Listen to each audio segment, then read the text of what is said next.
Kali ini, kita bakal bahas sebuah kisah tentang akhir dari sebuah dunia. Bukan dunia sembarangan loh. Ini adalah cerita tentang para penguasa planet kita yang tak tertandingi. Dan ya, hari ketika langit benar-benar runtuh menimpa mereka. Bayangin deh, selama jutaan tahun, mereka adalah raksasa yang mengguncang bumi dengan setiap langkahnya. Jadi pertanyaannya, gimana ceritanya makhluk sekuat itu, para penguasa planet yang tak terbantahkan ini, bisa lenyap begitu saja? Nah, inilah misteri epik yang akan kita coba pecahkan hari ini. Oke, untuk ngerti gimana akhir cerita mereka, kita harus mundur jauh ke belakang, ke awal mula semuanya. Selamat datang di zaman Kapur, sebuah dunia yang penuh dengan kehidupan kolosal, di mana reptil adalah raja yang absolut dan tak terbantahkan. Dan jangan salah ya, ini bukan kekuasaan yang cuma sebentar. Kita bicara soal jutaan tahun loh. Dinosaurus adalah penguasa mutlak planet ini. Mau di daratan yang luas, lautan yang dalam, sampai ke langit yang membentang, semuanya, setiap sudut bumi mereka kuasai. Nah, ngomong-ngomong soal dominasi, ini skalanya benar-benar di luar nalar kita. Coba ambil contoh Argentinosaurus, seekor herbivora raksasa, beratnya itu sampai 70 ton. Biar gampang ngebayanginnya, itu sama kayak berat belasan gajah Afrika dewasa dijadiin satu. Bukan cuma beratnya yang gila, panjangnya juga luar biasa. Beberapa dari mereka panjangnya bisa lebih dari 50 meter. Mereka itu benar-benar raksasa yang hidup dan bernapas, seolah-olah merekalah yang membentuk pemandangan di zaman prasejarah itu.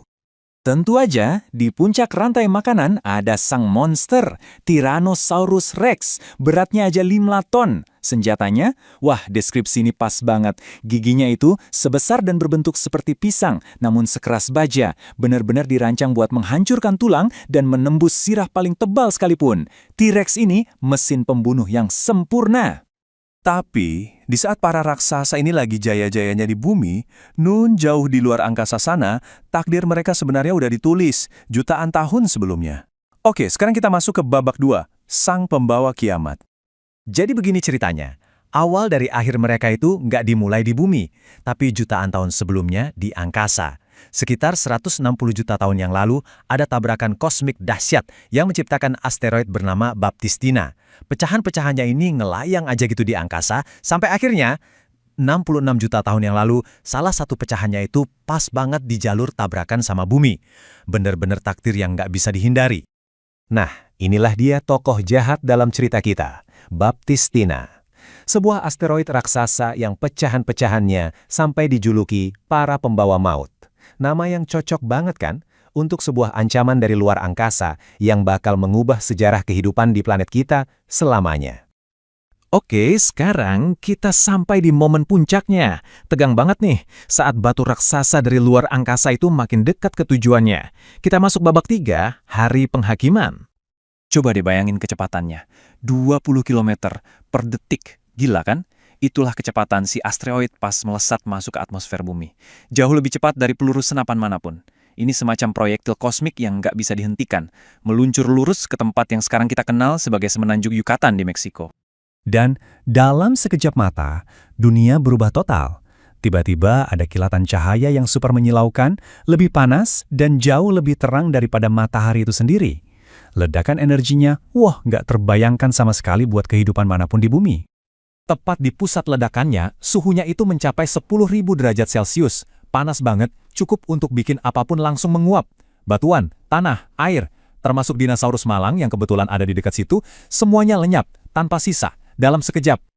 Tapi kengeriannya nggak berhenti di situ aja. Tumbukan itu juga memicu tsunami yang super besar. Bayangin, gelombang setinggi 50 meter itu lebih tinggi dari gedung bertingkat loh, menyapu daratan sampai ratusan kilometer ke dalam, menelan apapun yang dilewatinya dalam sunyi yang mencekam. Ledakan dahsyat dan tsunami raksasa itu ternyata baru permulaan. Babak selanjutnya adalah pembunuh yang bekerja pelan-pelan, tapi pasti dan mencekik. Yuk kita masuk ke babak 4, musim dingin yang panjang. Jadi dampaknya ini memicu reaksi berantai yang mematikan. Tumbukan tadi itu melantarkan miliaran ton belerang ke atmosfer. Nah, awan tebal ini langsung menutupi matahari, yang akhirnya memicu semacam musim dingin nuklir selama bertahun-tahun. Dan pas akhirnya partikel itu turun lagi ke bumi, turunnya jadi hujan asam yang meracuni seluruh planet. Udah nggak ada tempat lagi buat sembunyi.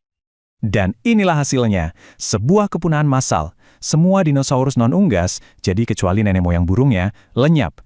Pterosaurus yang gagah itu juga hilang. Monster laut kayak Plesiosaurus juga sama. Totalnya, 75% dari semua spesies di bumi musnah untuk selamanya. Tapi, di tengah kehancuran total itu, ternyata muncul secercah harapan. Oke, kita masuk ke babak terakhir untuk melihat apa yang bangkit dari puing-puing. Babak 5, Fajar, Era Baru. Meskipun 3/4 spesies di bumi musnah, entah gimana caranya, kehidupan selalu menemukan jalan. Di sudut-sudut dunia yang udah hancur lebur, ada para penyintas yang tangguh, yang pelan-pelan mulai mewarisi planet yang kosong ini. Dan inilah momen pergeseran kekuasaan terbesar dalam sejarah planet kita. Simpelnya gini, sebelum tumbukan, itu zaman dinosaurus. Sesudah tumbukan, dimulailah zaman mamalia. Benar-benar perubahan mendasar dalam tatanan kehidupan di bumi. Terus siapa sih para penyintas ini? Jawabannya, mamalia. Mereka itu makhluk-makhluk kecil berdarah panas yang bisa bertahan hidup dengan cara ngumpet di bawah tanah. Selama jutaan tahun, mereka hidup di bawah bayang-bayang para raksasa. Nah, begitu para tiran ini pergi, dunia seolah jadi milik mereka, siap untuk dijelajahi dan ditaklukkan. Ini semua membawa kita ke satu pertanyaan terakhir yang paling penting. Jadi, para penyintas yang tangguh ini akhirnya membawa planet bumi ke arah mana? Jawabannya adalah kita. Atau lebih tepatnya, ya nenek moyang mamalia kita yang paling-paling awal. Jadi inilah kesimpulan yang paling mengejutkan. Akhir dari dunia mereka, itu ternyata jadi syarat mutlak supaya cerita kita bisa dimulai. Kiamatnya dinosaurus adalah awal dari kemanusiaan. Coba pikirin deh, mengejutkan kan? Fakta bahwa keberadaan kita semua ini ternyata dimungkinkan oleh sebuah bencana kosmik.